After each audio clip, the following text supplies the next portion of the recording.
نحمده ونصلي على رسوله الكريم أما بعد فأعوذ بالله من الشيطان الرجيم بسم الله الرحمن الرحيم وما تشاءون إلا أن يشاء الله رب العالمين. وقال الله تعالى لداود عليه الصلاة والسلام يا داود تريد وأريد ويكون ما أريد فإذا أردت ما أريد كفيتك ما تريد ويكون ما أريد وإذا أردت غير ما أريد عنيتك فيما تريد ويكون ما أريد. صدق الله وصدق رسوله النبي الكريم ونحن على ذلك لمن الشاهدين والشاكرين والحمد لله رب العالمين. میرا معزز سامعین، میں نے آپ کے سامنے قرآن کریم کی ایک آیت مبارکہ تلاوت کی ہے اور ایک اللہ رب العزت کا قول جو اللہ رب العزت نے داؤد علیہ السلام سے کیا وہ آپ کے سامنے نقل کیا ہے. دعا ہے کہ اللہ رب العزت صحیح بیان کرنے کی توفیق عطا فرما دے، مجھے اور آپ کو اس پر عمل کرنے کی توفیق عطا فرمائے. اس آیت مبارکہ کے اندر اللہ رب العزت تمام امت مسلمہ اور تمام انسانیت کو مخاطب کر کے یہ بات بتا رہے ہیں کہ وما تشاءون، تم کچھ نہیں چاہ سکتے الا ان یشاء اللہ رب العالمین، مگر جو اللہ چاہے جو تمام جہانوں کا رب ہے. یعنی کہ تمہاری چاہت کے مطابق کوئی فیصلہ اس دنیا میں نہیں ہو سکتا. اگر تم چاہتے ہو کہ تمہاری چاہت کے مطابق کوئی کام اس دنیا میں ہو جائے تو تم اپنی چاہت کو اللہ رب العزت کی چاہت کے مطابق بنا لو تو سارے کام تمہاری چاہت کے مطابق ہو جائیں گے. اگر تم اللہ کی چاہت کے مطابق اس دنیا میں زندگی نہیں گزارتے اور اللہ کی بات کو نہیں مانتے تو اللہ رب العزت اس دنیا میں بھی تھکا دیں گے، رسوا کر دیں گے، اور پھر آخرت میں تو ویسے ہی اللہ رب العزت کے نافرمان بندوں کے لیے رسوائی ہے اور رسوائی کا ٹھکانہ ہے. یہ حدیث قدسی مشہور ہے، لیکن صحیح بات یہ ہے کہ حضرت داؤد علیہ السلام سے اللہ رب العزت نے یہ بات کہی کہ اے داؤد، ایک تیری چاہت ہے اور ایک میری چاہت ہے، ہوگا وہی جو میری چاہت ہے. اگر تو نے ان خواہشات کو تابع کر دیا اس کے جو میری چاہت ہے تو میں تجھے وہ عطا کر دوں گا جو تیری چاہت ہے. اگر تو نے میری چاہت کی مخالفت کی تو میں تجھے تھکا دوں گا اس چیز میں جو تیری چاہت ہے.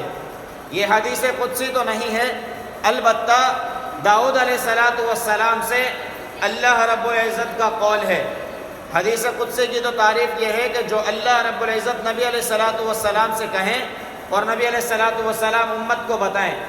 یہ قول حسن بصری رحمہ اللہ نے نقل کیا ہے اور داؤد علیہ السلام کی نسبت سے نقل کیا ہے. بات سمجھنے کی یہ ہے کہ اللہ رب العزت نے پہلے ہم سے آنے والے امتوں کو بھی یہی پیغام دیا کہ تمہاری کامیابی کسی اور طریقے میں نہیں ہے.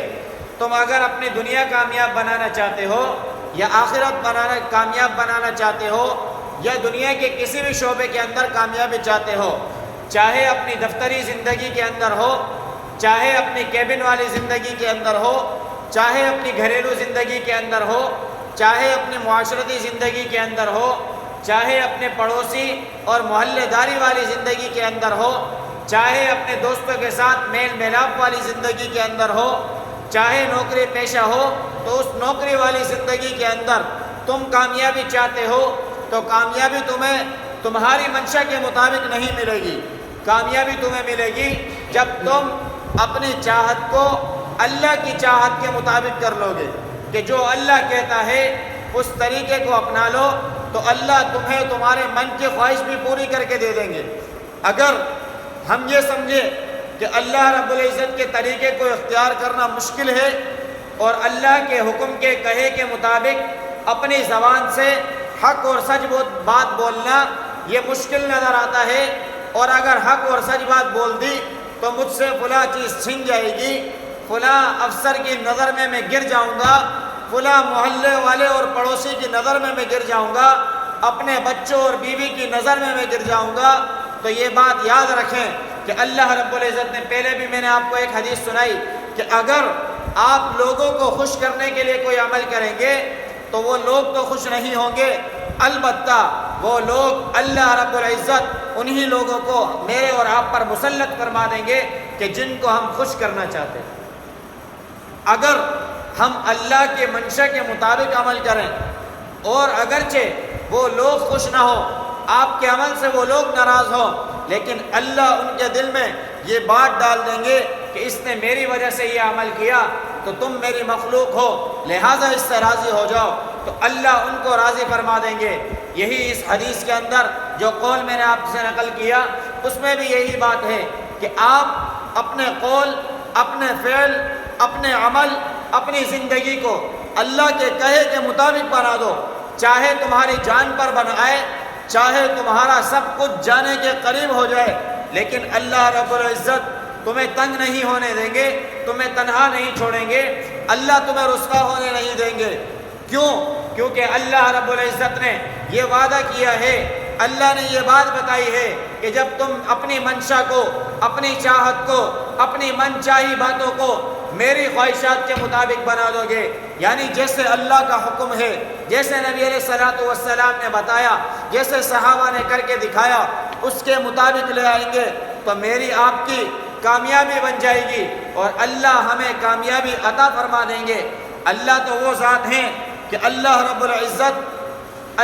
العزت سمندر کی تہ کے اندر بھی لوگوں کے ساتھ جس طریقے کا معاملہ کرتے ہیں میں اور آپ بخوبی واقف ہیں۔ آپ نے اور میں نے بخوبی یہ دیکھا ہے کہ سمندر کی کتنی مخلوقات، پھر سمندر کی تہ کے اندر اندھیرے در اندھیرے، پھر اگر دنیا کے اندر بھی بادل کا اندھیرا ہو جائے، رات کی تاریکی کا اندھیرا ہو جائے اور سب کچھ اندھیرے میں آ جائے، پھر سمندر کے اندر کی مخلوقات کو آپ دیکھیں کہ وہ تہ در تہ میں موجود ہے، لیکن کوئی ایک شے وہ اللہ رب العزت کی نظر سے اوجھل نہیں ہو سکتی، کوئی شے اپنی مرضی کے مطابق کچھ نہیں کر سکتی۔ جو اللہ چاہتے ہیں، جو اللہ کھلاتے ہیں، جیسا اللہ چلانا چاہتے ہیں، وہ بڑی بڑی مخلوقات ویسے ہی چل رہی ہوتی ہیں، کوئی بھی اپنی مرضی کے مطابق عمل نہیں کر سکتی، اور اللہ رب العزت ان میں سے ایک سے بھی ایسا نہیں ہو سکتا کہ اللہ کی نظر سے کوئی اوجھل ہو جائے۔ تو میں اور آپ اپنے آپ کو کیوں تنہا سمجھتے ہیں؟ میں اور آپ اپنے آپ کو کیوں بے بس سمجھتے ہیں؟ میں اور آپ اپنے آپ کو کیوں دنیا کے ہاتھوں میں ڈالتے ہیں؟ میں اور آپ اپنے آپ کو اس دنیا کے دلدل میں پھنسا کر نا امیدی کے گٹروں کے اندر، نا امیدی کے سمندر کے اندر دھستے چلے جا رہے ہیں۔ میرے بھائیوں، دوستوں، بزرگوں، اللہ رب العزت نے کامیابی کا راستہ یہ بتایا ہے کہ اگر تم کامیابی چاہتے ہو تو جو اللہ نے بتایا، چاہے تمہیں ناکامی نظر آ رہی ہو، تم وہ کر کے دیکھو، اللہ کامیاب کر کے دکھائیں گے۔ اللہ کو کامیاب کرنے کے لیے، اللہ کو بلند مقام دینے کے لیے، اللہ رب العزت کو کسی سے اجازت طلب کرنے کی اور کسی سے درخواست لینے کی یا کسی کے سائن اور مہر اور اسٹیمپ کی ضرورت نہیں پڑتی۔ اللہ رب العزت تنے تنہا مالک ہے، اللہ رب العزت تنے تنہا اس کائنات کے خالق ہے۔ یہ آسمان بھی اللہ نے بنایا ہے، یہ زمینیں بھی اللہ نے بنائی ہیں، اس میں چلنے والا نظام بھی اللہ کا ہے، اس میں چلنے والی مخلوقات بھی اللہ کی ہیں، اس میں ہونے والے سارے کام اللہ کی نظروں کے سامنے ہو رہے ہیں۔